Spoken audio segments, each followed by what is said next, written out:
Breaking news, former Palm Beach Gardens police officer Nouman Raja is in jail tonight, charged in the death of Corey Jones. The shooting took place back in October while Jones was waiting for a tow truck on the side of I-95. The charges come just a month after a grand jury was handed the case. We have live team coverage tonight. We begin with News Channel 5 anchor Michael Williams. Good evening from outside the Palm Beach County State Attorney's Office. Remember two words: audio tape.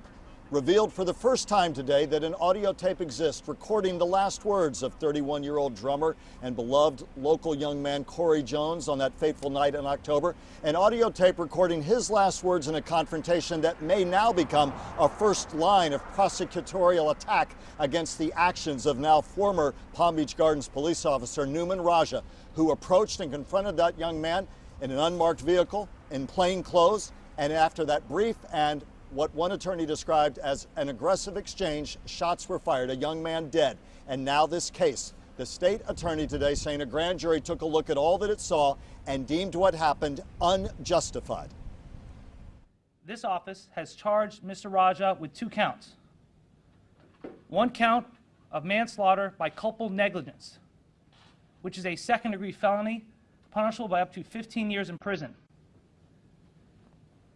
And 1 count of attempted first-degree murder with a firearm, which is a life felony punishable by up to life in prison. I've recorded the timeline of events, and we want to put it up for you as well. Corey Jones' car had broken down on I-95 near PGA Boulevard around 3 a.m. Sunday, October 18th. The local drummer who worked at churches and was with the Delray Beach Housing Authority was on his way home after a gig, and he was waiting for a tow truck. Didn't want to leave his equipment alone. According to the Palm Beach Gardens Police Department, Officer Nouman Raja, who was in plain clothes in an unmarked car but on duty, stopped to check on what he thought was an abandoned vehicle. Within minutes, Jones was dead. In this case, on April 27th, sent by David Ehrenberg to the grand jury. And again, today, the decision that the use of force the grand jury concluded was unjustified. But to the probable cause that helped lead to that grand jury decision and thus the charges. And again, you heard me talk about revelations at the outset. Our Contact 5 investigator, Katie LeGrone, here with more about precisely what we're talking about. And it is, to many, a bombshell today. That's right, Michael. There were really 2 different exchanges heard by 2 different people at 2 various points during this incident that really come into play here. That first exchange was heard by a roadside assistance operator, an AT&T operator, who was on the phone with Corey Jones, assisting him, who heard the following exchange between Corey Jones and Nouman Raja. Take a look at this script. According to the probable cause affidavit, Corey Jones can be heard saying, "Huh." Nouman Raja responds, "You good?" Jones rather says, "I'm good." Raja says, "Really?" Jones says, "Yeah, I'm good." Raja then asks again, "Really?" Jones responds once again, "Yeah." It is then that Raja can then be heard saying, "Get your expletive hands up, get your expletive hands up." Jones is then heard saying, "Hold on."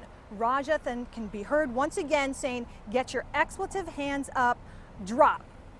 After that exchange, Officer Raja fired 3 gunshots right after each other. 10 seconds later, he fires an additional 3 gunshots. Then the next exchange, this is interesting, 33 seconds after that 6th round of shots, Officer Raja uses his personal cell phone to then call 911. As that 911 call is being connected, before the 911 operator could even answer, Raja is heard yelling the following terms: "Drop that expletive gun right now." Again, Michael, this all coming after those 6 rounds of shots have been fired. Presumably at this point, Corey Jones is already on the ground, possibly even dead. Couple those details, those really gripping details made available today in this probable cause affidavit, with the fact that Nouman Raja was in an unmarked car. He was not wearing a police vest. At no point do we understand, at least at this point, did he identify himself as a police officer. And tonight we are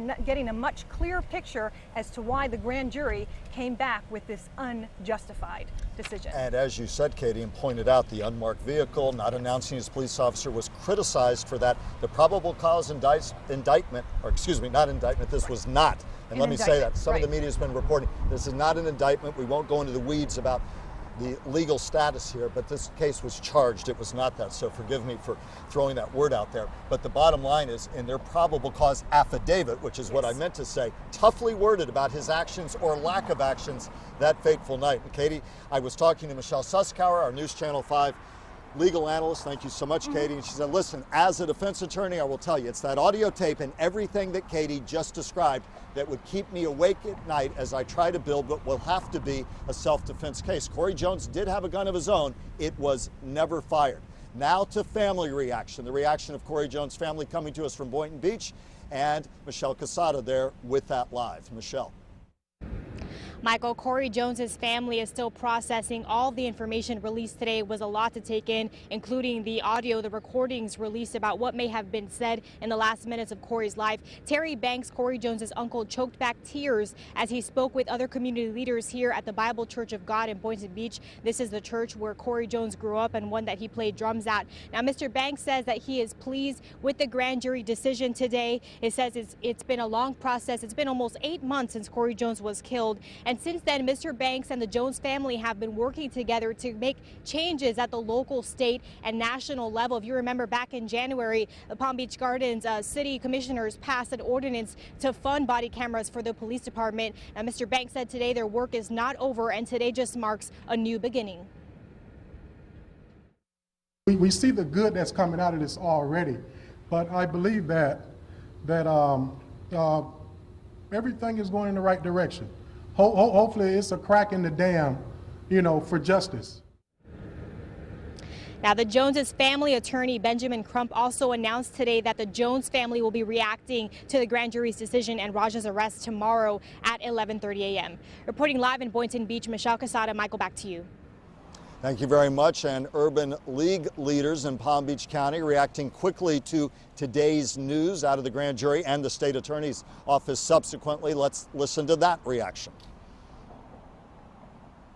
We have not seen this type across the country in so many cases involving officer shooting, especially with minorities. It has not gone to this point in so many cases. So this is a rare occurrence.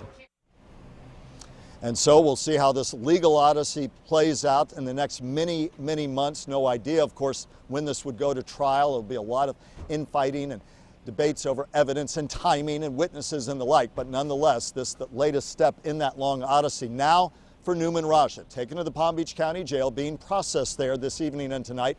Tori Dunnan there live with the latest on all of that. Tori. Michael, his booking photo hasn't been released. The Palm Beach County Sheriff's Office telling us there's an exemption for former law enforcement. But tonight, he remains here at the Palm Beach County Jail. His first court appearance set to take place tomorrow morning. The grand jury today found that the use of force by Mr. Raja was unjustified. The state attorney announcing charges of manslaughter and attempted first-degree murder, punishable by life in prison if convicted. Nouman Raja, now at the Palm Beach County Jail, is a former Palm Beach Gardens police officer.